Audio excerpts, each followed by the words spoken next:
Hello friends, welcome back to my channel Mangu official. Greeva Kansara ઉપર તમારું સ્વાગત છે. અને બહુ લોકોએ કમેન્ટ કર્યા છે, બહુ લોકોએ કીધું છે કે તમારા લંડનનો અનુભવ કહો અમને. કેવું રહ્યું લંડન, કેવું રહ્યું શૂટ, કેટલી મજા આવી, શું શું થયું. સો મજા તો બહુ જ આવી. એક નવો દેશ, નવા લોકો, નવી ભાષા, નવી સંસ્કૃતિ, બધું જોયું. આમ તો કંઈ વધારે નહીં, બટ જ્યાં પણ ગયા ત્યાં ગુજરાતીઓ જ મળ્યા અને બહુ જ પ્રેમ, બહુ જ રિસ્પેક્ટ મળી. સો બહુ સારો અનુભવ રહ્યો. અને મેં બિલકુલ નહોતું ધાર્યું, ભગવાનની સોગંદ, મારા કામની સોગંદ, મારી રોજીરોટીની સોગંદ, કે મને મારા ચાહકો જેટલા અહીંયા ઇન્ડિયામાં, જેટલા ગુજરાતમાં નથી મળ્યા, એટલા મને ત્યાં લંડનમાં મળ્યા. સો બહુ જ હેપી થઈ હું એ લોકોને મળીને. પહેલાં તો રચનાબેન, એમના હસબન્ડ, એમની ડોટર મને મળવા આવ્યા હતા. મને ઠંડી લાગતી હતી તો મારા માટે જેકેટ મને આપ્યું, ગિફ્ટ્સ આપ્યા. એમને આપેલું ગિફ્ટ્સ મેં પહેર્યું હતું પણ શૂટમાં. અને એમને થેન્ક યુ સો મચ. અમારા જાની સાહેબ છે, એમના બેન આવ્યા હતા, એમના જીજાજી આવ્યા હતા અને એમના ત્યાં અમે શૂટ પણ કર્યું હતું એમની ફેક્ટરી પર. તો એમને થેન્ક યુ સો મચ કે એમના ઘરે લઈ ગયા અને બધું જમવાનું બનાવ્યું હતું ને બહુ જ સરસ. અને પછી એ જમવાનું લઈને પણ આવ્યા હતા. તો થેન્ક યુ સો મચ એના માટે એમને. પછી હેતલબેન આવ્યા હતા. એ તો બિચારા 2 વખત મને મળવા આવ્યા. પહેલાં આવ્યા હતા તો હું મળી ના શકી, અને પછી આવ્યા તો મળવાનું થયું. અને અમે લોકો લંચ માટે બહાર ગયા હતા. બહુ સારી મેમરી રહી એમની સાથે. પછી પણ ઘણા લોકોના ફોન, મેસેજીસ બધું બહુ આવ્યું. પછી અમારા હરિભાઈ, રંગભાઈ, પછી સ્નેહલભાઈ, એમના વાઈફ સ્નેહલભાઈના, બધાએ બહુ જ રિસ્પેક્ટફુલ, બહુ જ પ્રેમ આપ્યો. અમારો રવિભાઈ, એમના બેન, એમના છોકરાઓ એમના ઘરે ગયા હતા. એમનો ક્યુટ ભાણ્યો. તો મતલબ લાગ્યું જ નહીં, આ લોકો જેટલા લોકો મળ્યા તો લાગ્યું જ નહીં કે હું ઇન્ડિયામાં નથી. એવું જ લાગ્યું કે હું ઇન્ડિયામાં જ છું. મારા જ લોકો મારી આજુબાજુ છે. મને એટલું પ્રેમ અને એટલી રિસ્પેક્ટ આપી રહ્યા છે, એટલું સાચવી રહ્યા છે. રિસ્પેક્ટ અને પ્રેમ કે તમારી કેર કરી રહ્યા છે. અને બહુ મજા આવી. મતલબ શૂટ ક્યાંથી ક્યાં પતી ગયું, 21 દિવસ ક્યાં જતા રહ્યા કંઈ ખબર જ ના પડી. અને મારી બધી ફ્રેન્ડ્સ, ગીતા, પૂર્વાજી, પછી આરતી જી, પછી મયંકા, તો મોના, ગરિમાજી, આ બધા જ અમારા ફ્રેન્ડ્સ. જે અમે લોકો અઠવાડિયા સુધી તો મને થોડુંક બોરિંગ લાગતું હતું કેમ કે કોઈને ઓળખતા નહોતા એટલે. પણ અઠવાડિયા પછી જ્યારે બધા સાથે ફ્રેન્ડશિપ થઈ ગઈ તો રાત્રે બેસવાનું, મસ્તી કરવાની 1-2 કલાક, અને પછી જ સૂવા જવાનું. અમારું રૂટીન થઈ ગયું હતું કે જ્યાં સુધી અમે લોકો બધા બેસીએ નહીં, વાતો ના કરીએ, મજા ના કરીએ, ત્યાં સુધી મજા ના આવે. તો એ લોકો પછી અમારા કો-સ્ટાર હિતેન સર, હિતુ સર, કિરણ મેડમ, પછી કથા મેડમ, આ બધા પણ એટલા સરસ હતા. ઓજસ સર, બધા જ જેનું નામ હું ભૂલી જતી હોય, કદાચ મને યાદ ના આવતું હોય. તો આ બધા બહુ જ સપોર્ટિંગ અને બહુ જ સરસ. પછી અમારા ડિરેક્ટર સર તન્મય સર, અમારા પ્રોડ્યુસર રાજેશભાઈ, એટલા મતલબ ક્યાંય એવું લાગ્યું જ નહીં કે હું કોઈ શૂટ માટે ગઈ છું કે બહુ મારા ઉપર હેડેક છે કે એવું કંઈ જ નહીં. એકદમ હસતા રમતા ક્યાં દિવસો પતી ગયા અને ક્યાં બધું થઈ ગયું ખબર જ ના પડી. અમારી ટેકનિશિયન ટીમ, મેકઅપ દાદા, હેર, પછી કોસ્ચ્યુમ સોનાલી, બધા એટલા સરસ હતા ને કે એ લોકો સાથે કામ કરવાની એટલી મજા આવી મને. બહુ ટાઈમ પછી મેં કોઈ મૂવી કરી છે અને મને હતું કે હું મૂવી કરું, અને જેવું મેં વિચાર્યું હતું એવી રીતે જ કરું, કે આટલા ટાઈમ પછી કરું છું તો સારી ટીમ, સારા લોકો, સારી મૂવી. તો આટલા બધા સાથે મળ્યા છે તો ઓફકોર્સ સારી મૂવી જ કરી છે મેં. અને હું તમને બધાને પણ રિક્વેસ્ટ કરીશ કે જ્યારે પણ આવશે આ મૂવી 6 મહિના પછી કે વરસ પછી, તમે ચોક્કસથી જોવા જજો. હું તમને લોકોને અપડેટ આપતી રહીશ. લંડનની વાત કરું તો ત્યાંનું વેધર મને બહુ જ ગમ્યું. ત્યાંનું જમવાનું as a Gujarati, as a Indian થોડું ના ફાવે, પણ અહીંયા આવીને મને ખબર પડી કે એ જમવાનું આપણા માટે કેટલું સારું છે. અહીંયાનું આપણું ઘરનું જમવાનું પણ મને અત્યારે તકલીફ કરે છે, કેમ કે ઓઇલ હોય, મસાલા હોય, તળેલું હોય. એટલે 2 દિવસથી મેં વિડીયોઝ નથી મૂક્યા. એનું કારણ એ જ છે કે મને બહુ જ એસિડિટી, ગેસ અને વોમિટિંગ ને એવું બધું થઈ રહ્યું છે. ઘરનું જમું છું છતાં પણ, કેમ કે હું બહારનું આવીને તો મેં ખાધું જ નથી, ઘરનું જ જમી રહી છું.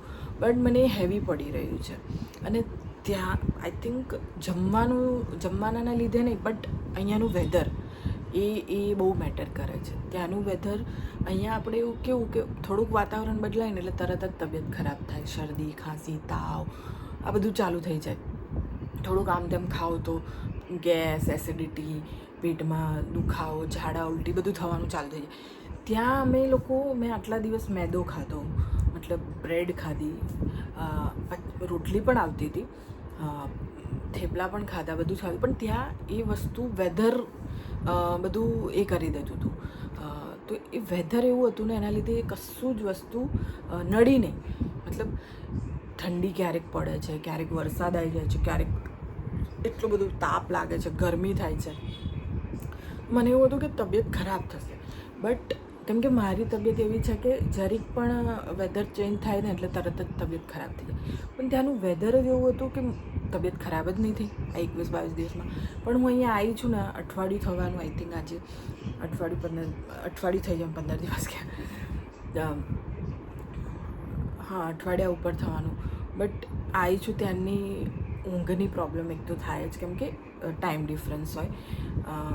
બીજું તો ખાવાનું, એના લીધે થોડુંક પ્રોબ્લેમ છે. તો વેધર બહુ મેટર કરે છે. ત્યાંનું વેધર ને અહીંના વેધરમાં બહુ જ ફરક છે. તો ત્યાં મને એવું હતું કે હું બીમાર પડીશ, પણ મને એક દિવસ પણ એસિડિટી કે કોઈ પણ જાતની કોઈ પણ પ્રોબ્લેમ નથી થઈ. અને અહીંયા આવીને તરત જ બટ ઠીક છે. પણ મને બહુ મજા આવી લંડન ફરી, બધાને મળી. ત્યાંના મેયરે મને સર્ટિફિકેટ આપ્યું, મને સન્માનિત કરી. એટલું મોટું સન્માન ત્યાં મળવું બહુ જ મોટી વાત છે. મારા માટે તો બહુ જ મોટી વાત છે. કેમ કે as a Gujarati, as a એક આર્ટિસ્ટ, હું એટલા બધા આર્ટિસ્ટો જે હતા, હિતેન કુમાર જી, હિતુજી, એ બધા આર્ટિસ્ટોની વચ્ચે હું બહુ જ નાની કલાકાર છું.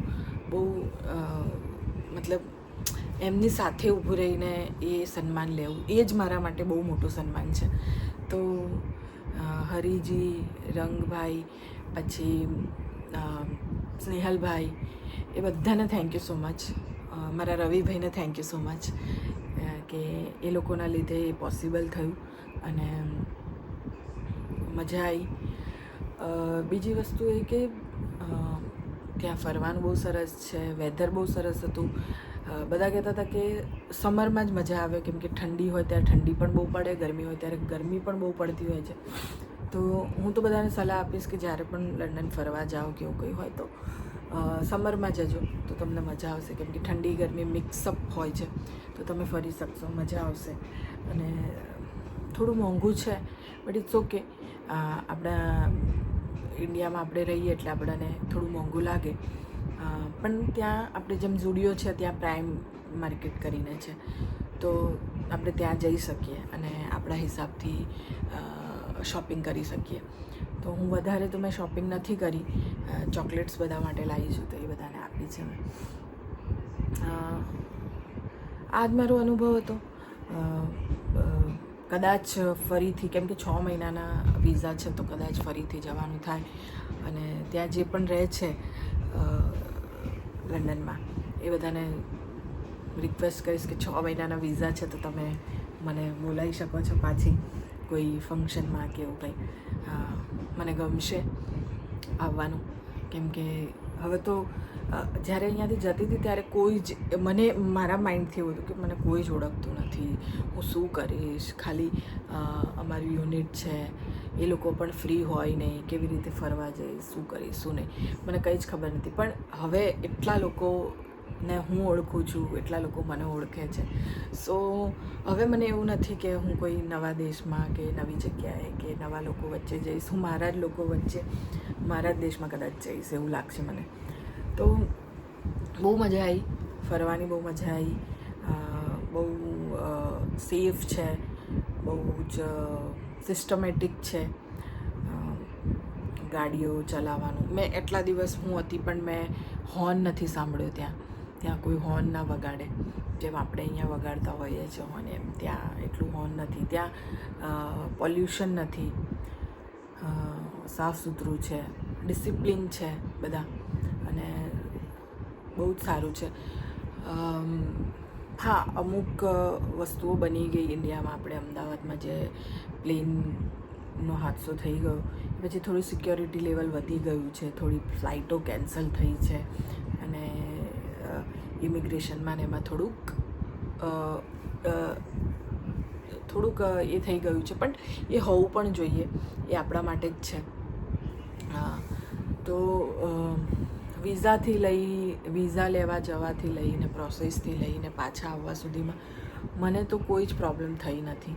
બધા જ લોકો અમારા સારા હતા અને બધી જ રીતે મજા આવી છે મને, અને સરસ રીતે મારો ટાઈમ ગયો છે. તો બસ કંઈ નહીં, મારો અનુભવ તો બહુ જ સારો રહ્યો લંડનનો. હવે જોઈએ હવે બીજી કઈ કન્ટ્રીમાં જવા મળે છે, શું છે શું નહીં. બટ બહુ જલ્દી શૂટ પર જઈશું. જીતુભાઈ તો કદાચ બિઝી છે, તો મારી એકલીનું શૂટ બધું ચાલુ થવાનું છે અમારા ધીરેન સરના ત્યાં. તો બસ આજકાલમાં એ બધું શૂટ ચાલુ થઈ જશે, તો એ શૂટ માટે હું નીકળીશ અને ત્યાંનું વાતાવરણ બતાવીશ, ત્યાંનું જે મારું જે જૂના બધા લોકો છે એ બધાને બહુ દિવસે મળીશ, સરને મળીશ, આર્યાન્સને અમારા મળીશ. બહુ બધા લોકો આર્યાન્સના પણ ફેન્સ છે. તો કંઈ નહીં, તમે લોકો જાણવા માગતા હતા કે મારો અનુભવ કેવો રહ્યો લંડનનો, તો બહુ જ સારો રહ્યો, બહુ જ હેપનિંગ રહ્યો, બહુ જ સરસ રહ્યો, બહુ જ મજા આવી મને, પોઝિટિવ રહ્યો મારા માટે. મેં આટલું વિચાર્યું નહોતું કે આટલા લોકો ઓળખતા હશે અને આટલો બધો પ્રેમ. તો પહેલાં તો હું મારી ટીમને થેન્ક યુ કહી દઉં કે thank you so much Jitu મંગુની ટીમને, કે જીતુભાઈ છે, અમારા ધીરેન સર છે, કિશનલાલ છે, રફીક સર છે, અમારા જેટલા પણ રાઇટર્સ છે, કેમ કે મને ખબર નથી કોણ કિશોર ઠક્કરજી જે અમારા રાઇટર છે, મતલબ જે પણ અમારા રાઇટર્સ છે એ બધા અમારા કો એક્ટર છે, રવિ છે, ગુરુભાઈ છે, સુષ્મા જાદવ જે અમારી સાથે હતા એ છે, અત્યારે જે હાલમાં છે રિયા છે, પછી માધુરી છે, કૌશિકાબેન છે, અમદાવાદના 2-4 આર્ટિસ્ટો છે, હું જેનું નામ ભૂલી જતી હોય એમને સોરી, અમારા દેવાભાઈ છે, તો હિરેનભાઈ છે અમારા કેમેરામેન, પ્રદ્યુમનભાઈ છે અમારા બીજા કેમેરામેન, એ બધાને થેન્ક યુ. અમારા સ્પોટ બોય છે, રાહુલભાઈ છે, મારા જયેશભાઈ છે, એમને પણ હું જલ્દીથી મળીશ હવે 1-2 દિવસમાં. તો એ બધાને થેન્ક યુ સો મચ. મારી આ જર્નીમાં તમારા બધાનો બહુ મોટો હાથ છે. મને જે પણ સન્માન મળે છે, જે પણ પ્રેમ મળે છે, જે પણ મારી સાથે થઈ રહ્યું છે ને થવાનું છે, બધું જ તમારા થકી છે. તો થેન્ક યુ સો મચ તમને બધાને. કે ટેલેન્ટ તો આઈ થિંક જન્મથી જ હશે મારામાં, પણ એ ટેલેન્ટને ઓળખીને બહાર કાઢવું અને એને એક નવી દિશા આપવી, એક આગળ વધારવું, એ બહુ મોટી વસ્તુ છે મારા માટે. તો ધીરેન સરને અને કિશનલાલને સૌથી મોટું થેન્ક યુ. આ બંને મને આટલું બધું સપોર્ટ કર્યો છે આગળ વધવામાં, અને અમારા જીતુભાઈએ, કેમ કે કો એક્ટર એટલા સારા છે મારા કે અડધી વસ્તુઓ તો એમના લીધે જ થઈ જતી હોય છે. તો થેન્ક યુ સો મચ તમને લોકોને. મને અપ્રોચ કરવાવાળી વ્યક્તિ પહેલી જ જીતુભાઈ હતા રોલ માટે મંગુના. જ્યારે મંગુ રોલ હતો પણ નહીં, એ પછી ધીમે ધીમે મંગુ બનતું ગયું કેરેક્ટર. તો thank you so much Jitubhai.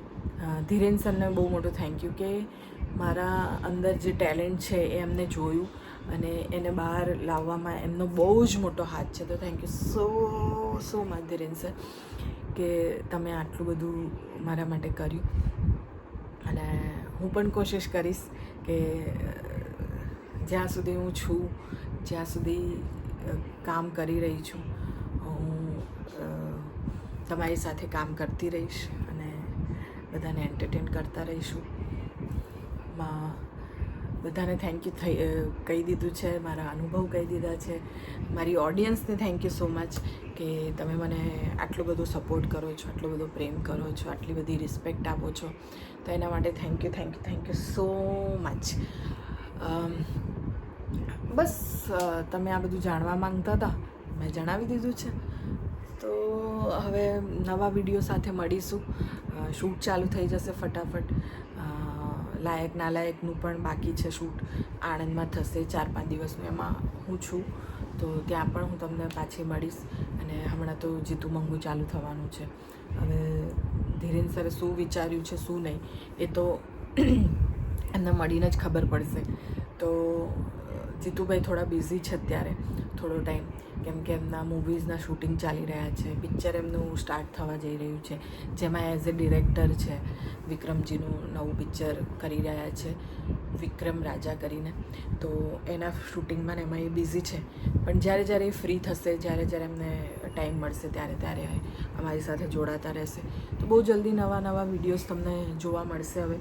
અને બસ કંઈ નહીં, આવી જ રીતે વિડીયો જોતા રહો, લાઈક કરતા રહો, શેર કરતા રહો, કમેન્ટ કરતા રહો. અને મારી ચેનલને સબસ્ક્રાઈબ ના કરીએ તો પ્લીઝ કરી દેજો. ચેનલ તો ખબર જ હશે, ગ્રીવા કંસારા, મંગુ ઓફિશિયલ ગ્રીવા કંસારા. તો પ્લીઝ વિડીયો ગમે તો લાઈક કરજો, શેર કરજો ને સબસ્ક્રાઈબ કરજો મંગુ ઓફિશિયલ ગ્રીવા કંસારાને. ટડા, મળીએ છીએ નવા વિડીયો નવા લોકો સાથે જલ્દીથી. Bye bye, ટડા.